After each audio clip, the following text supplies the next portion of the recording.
Bonsoir à toutes et à tous, je suis ravi de vous retrouver sur 8 Mont Blanc. Nous sommes le jeudi 7 novembre 2024, il est 18 h, c'est l'heure du journal. Et comme vous pouvez le constater, j'ai en ma compagnie un invité exceptionnel ce soir en la personne de François Astorg. Voici les titres de l'actualité ce soir.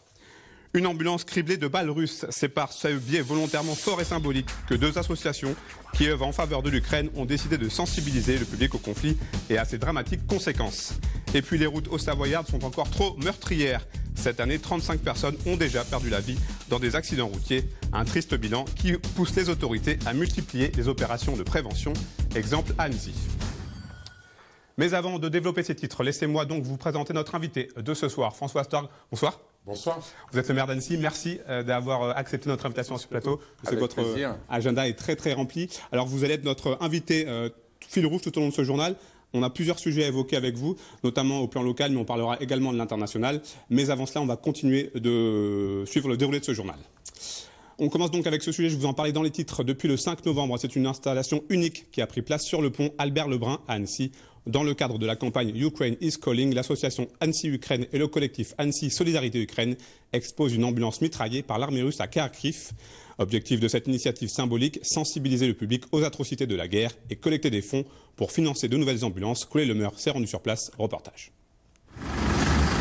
C'est un véhicule atypique qui s'installe depuis plusieurs jours sur le Paquier.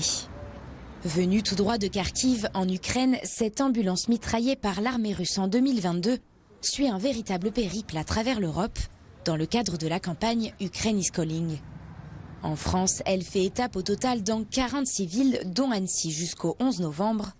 Une initiative portée par l'Union des Ukrainiens de France et plusieurs associations locales. L'objectif, c'est effectivement de sensibiliser la population à la réalité de la guerre, de donner un témoignage physique, matériel en fait, d'un objet qui a été ciblé par l'armée russe, mais aussi d'organiser en fait une collecte de fonds pour acheter de nouvelles ambulances. Parce qu'il faut savoir que depuis le début du conflit, 550 ambulances de ce type ont été détruites par l'armée russe et 1500 camions de pompiers.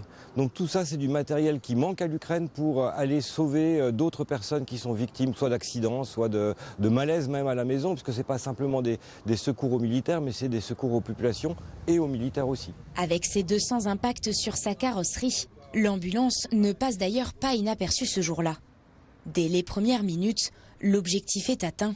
Les passants s'arrêtent et certains se sentent concernés par la cause. J'ai vu l'ambulance de loin et je me suis rapproché pour voir un peu de quoi il s'agissait. Et puis j'ai vu que c'était donc une action pour l'Ukraine et pour acheter une ambulance. Et puis comme on lit beaucoup, on lit dans les journaux, on entend quand même parler de cette guerre et de ce qui se passe là-bas. J'ai voulu participer pour que ces gens puissent racheter une ambulance. J'ai pu échanger avec les personnes qui sont de cette association et je trouve que c'est une bonne chose qu'on rappelle aux personnes qui sont actuellement en paix dans leur pays qu'il faut faire attention à ne pas dériver vers une guerre. Débutée le 25 octobre dernier, l'opération a pour l'instant permis de récolter 10 000 € sur les 100 000 nécessaires au financement des 10 nouvelles ambulances. Un objectif que les associations espèrent atteindre d'ici mars prochain, date à laquelle l'ambulance quittera la France pour continuer son action en Espagne. François Astorg, j'imagine que c'est une cause qui vous parle, l'Ukraine. On sait que le drapeau ukrainien a été hissé sur le fronton de l'hôtel de ville de Sénaux. Alors c'est une très belle initiative. La ville a voulu s'y associer, bien évidemment, puisque dès le début des conflits avec la Russie, la ville est partenaire avec Annecy-Ukraine et Annecy Solidarité Ukraine, que je salue au passage parce qu'ils font un excellent travail. Et cette ambulance, à côté du Paquier, il y a des gens qui viennent voir, qui comprennent, et ça relance un peu le message qu'on a besoin de continuer la solidarité de France, d'Annecy. Et surtout pendant le mois de novembre, qui est le mois des solidarités, on le sait. Alors avant d'évoquer les sujets locaux, votre réaction par rapport à l'élection de Donald Trump qui va donc retrouver la Maison-Blanche? Alors je ne vous cache pas que ça a été un réveil difficile. En tout cas pour ma part, ça a été un réveil très difficile. Écoutez, mais c'est la démocratie, hein, il faut respecter au moins ça. Par contre, moi je pense aux populations qui sont défavorisées. Je pense aux droits de la femme, aux droits de l'avortement qui risquent d'être mis à mal. Je pense aussi au public progressistes qui veulent du développement beaucoup plus concerté, beaucoup plus ouvert. On a un peu l'impression, moi j'ai un peu l'impression que les choses risquent de se fermer. Et évidemment, sur les questions climatiques, c'est assez dramatique puisque le président des États-Unis, Trump, a clairement dit qu'il allait renforcer les forages pétroliers, etc. Donc il ne va pas du tout dans le bon sens. Donc le matin, je me suis réveillé avec, je dirais pas la gueule de bois, mais pas loin. François Astorg, on continue d'avancer dans ce journal. Ce mercredi, la préfecture de Haute-Savoie a organisé une action de sensibilisation, là aussi baptisée La rue se partage, piétons, cyclistes circulons en toute sécurité. Une opération d'autant plus nécessaire que cette année, le nombre de morts sur les routes départementales est en augmentation. Depuis le début de l'année, 35 personnes ont perdu la vie sur les routes haut-savoyardes, soit 2 de plus que l'an passé. Plus de précisions dans ce reportage de Kezia Poudou. 62% des victimes tuées sur la route cette année en Haute-Savoie sont des usagers vulnérables. C'est pourquoi la préfecture a décidé d'axer sa campagne de prévention sur les vélos, les motos, les piétons et tout autre véhicule à 2 roues.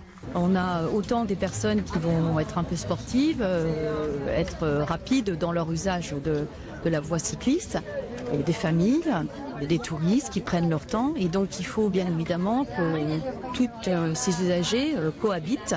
Et l'une des meilleures façons de cohabiter, c'est d'être respectueux de la réglementation et puis d'assurer une bonne sécurité de son usage avec les équipements de sécurité qui sont le gilet jaune, qui sont les bandes réfléchissantes, y compris pour les piétons. Depuis le début de l'année, 35 personnes sont décédées sur les routes haut-savoyardes. Parmi eux, 2 piétons, 11 motards, 14 automobilistes, un cyclomotoriste, un trottinettiste et 6 cyclistes. À noter qu'en 2023, un décès était à déplorer à vélo, soit 6 fois moins que cette année. Un lourd bilan que regrette la préfecture, alors pour tenter de réduire le nombre de décès sur les routes, elle mise en partie sur la prévention.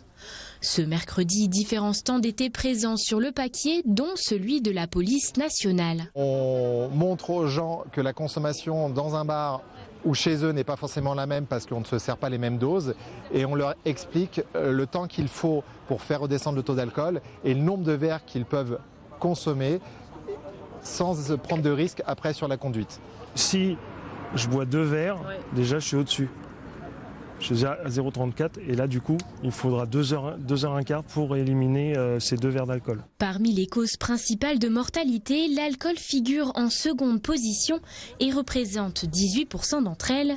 La vitesse excessive et inadaptée est quant à elle à l'origine de 26% des morts sur nos routes. François Astorg, un nouveau plan de circulation a été mis en place il y a quelques semaines dans l'hypercentre d'Annecy. Qu'est-ce qui vous a poussé à prendre cette décision et quels en sont les premiers enseignements ? Alors, ce qui nous a poussé à prendre la décision, c'est simple. C'est qu'on ne peut plus continuer à circuler comme ça à Annecy. On sait qu'on a des défis au quotidien pour le mieux vivre à Annecy, mais on a aussi des défis liés à la pollution, au gaz à effet de serre. Donc on a mis en place un plan de circulation qui, lui, vise d'abord à tranquilliser les quartiers. Et on a eu les premiers chiffres aujourd'hui. Les résultats sont très bons. Il y a beaucoup moins de circulation au sein des quartiers. Et en fait, les gens reprennent l'habitude de suivre les axes qui sont dédiés au transit, l'objectif c'était quoi? C'était d'éviter que les voitures transitent dans les quartiers pour apaiser les quartiers. Les premiers chiffres sont satisfaisants. Il y a encore certains endroits où on doit caler, mais on est bien loin des cris d'orfraie que j'ai pu vivre il y a encore quelques temps. On continue à avancer. Pour l'instant, ça fonctionne et je crois qu'on a le devoir de le faire. Le 30 octobre dernier, un important incendie s'est déclaré dans la vieille ville d'Annecy avec un bilan lourd avec le décès d'une personne. Un sinistre qui a fait suite à un autre incendie survenu quasiment dans le même secteur en juillet dernier. François Astorg, est-ce que ça signifie qu'en vieille ville, il existe trop d'anciens immeubles vétustes, voire insalubres ? Alors, je pense qu'on ne peut pas le dire comme ça. Déjà, mes pensées vont auprès des familles et puis à la personne qui est décédée parce que c'est une catastrophe en soi. Les immeubles sont anciens, on le sait. La vieille ville est très très vieille, on le sait. Depuis 2006, la commune travaille sur ce qu'on appelle une opération Sainte-Claire. Il y a une délibération qui avait été prise à l'époque, qui est un système qui permet de financer des réfections, faire des diagnostics, accompagner la population pour entretenir les appartements. Aujourd'hui, ce plan Sainte-Claire n'est plus adapté. Il faut le reconnaître, il n'est plus adapté pour plusieurs raisons. La première, c'est que déjà, la sociologie a changé et que beaucoup d'appartements sont devenus, et on va en parler je crois tout à l'heure, des meublés de tourisme. Pour vous donner une idée, quand je suis allé sur les lieux de l'incendie, je suis rentré de vacances pour aller sur les lieux de l'incendie, eh bien sur 12 appartements d'un immeuble qui avait été évacué, seulement 3 étaient occupés par des résidents. Et ce que l'on voyait à l'intérieur, ce que j'ai découvert à l'intérieur, c'est qu'il y avait beaucoup de dégradation, qu'il y avait des KGB qui avaient été ouverts pour faire des meublés de tourisme sans autorisation et aussi des problèmes de sécurité puisque j'ai vu des boîtiers électriques qui étaient ouverts. Aujourd'hui, ce que dit la loi, c'est que les collectivités territoriales ne peuvent pas rentrer chez les gens et c'est bien. Les propriétaires sont propriétaires de leur appartement. En revanche, on doit accompagner la réfection de ces appartements et il faut que les syndics fassent leur travail, continuent à entretenir et on a le devoir d'entretenir. Donc on met en place un plan d'action très concret pour répondre à ce besoin-là. Pour rester justement dans cette thématique de logement, une bonne nouvelle vient de tomber pour les communes concernant les logements meublés, vous l'avez évoqué, de type Airbnb. L'Assemblée nationale vient d'adopter donc ce texte de loi qui vise à mieux réguler ce marché. Qu'est-ce que ça va changer pour une commune comme Annecy ? Ce que ça va changer, déjà, ça va changer que ça va réguler le marché du meublé de tourisme. L'objectif n'est pas d'arrêter les meublés de tourisme, mais aujourd'hui, sur Annecy, on en a beaucoup trop. On est à plus de 6 000 sur la ville, 3 200 en résidence secondaire. Donc il était temps d'agir. Ça fait 3 ans que l'on travaille avec l'équipe en collaboration avec les parlementaires. Je salue le travail des parlementaires qui a été fait et je salue l'équipe qui a fait un excellent travail. Donc on va rentrer dans la régulation et c'est ça qu'on doit faire. Il y a différents dispositifs qui vont permettre aux maires de mieux réguler. Pour nous, à la ville, le premier sujet, c'est de dire c'est comment on répartit les meublés de tourisme sur le territoire. Tout est concentré en vieille ville. Il y a une usure des habitants et je les comprends. Donc on travaille à ça. Et maintenant, on va travailler avec l'agglomération pour la mise en œuvre opérationnelle des délibérations. Et je crois, après ce vote, que la loi sera opérationnelle début 2025, ce que j'espère. Et dernière chose, sur la fiscalité, c'est un pas en avant, mais je ne vous cache pas que je pense qu'on aurait pu aller plus loin, puisque la crise du logement sur Annecy, elle est majeure, et il faut qu'on favorise l'habitat au quotidien. François Storck, parmi les gros dossiers qui animent le microcosme annécien, il y a celui de la piscine, des Marquisats. Où en est-on clairement aujourd'hui, 7 novembre 2024, par rapport à ce dossier ?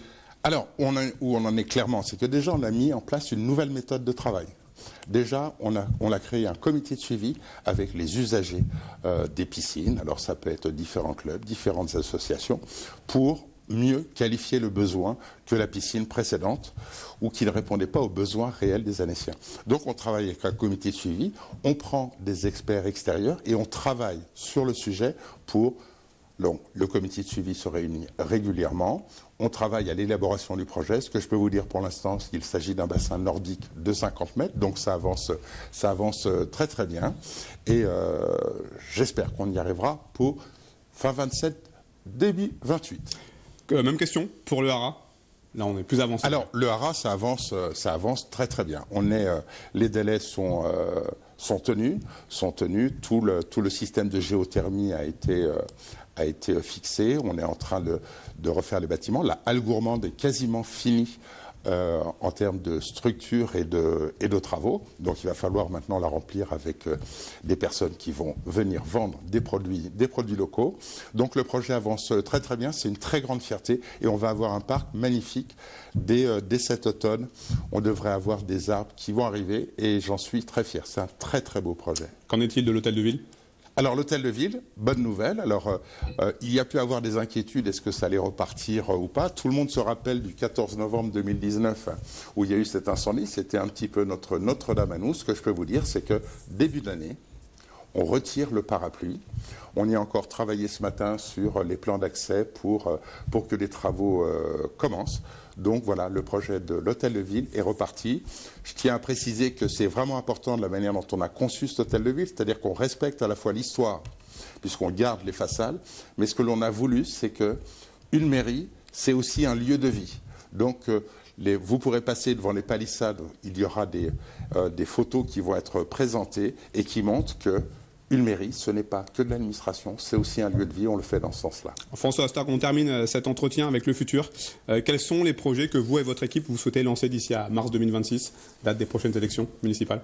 Alors, on continue sur les projets que l'on vient de voir, évidemment. Vous le savez, on est très orienté sur la nécessité d'adapter la ville au changement climatique. Donc, on va continuer la végétalisation des cours d'école. On a le devoir de rafraîchir la ville. Ce n'est pas de l'idéologie, c'est juste pour répondre aux chaleurs qui nous attendent.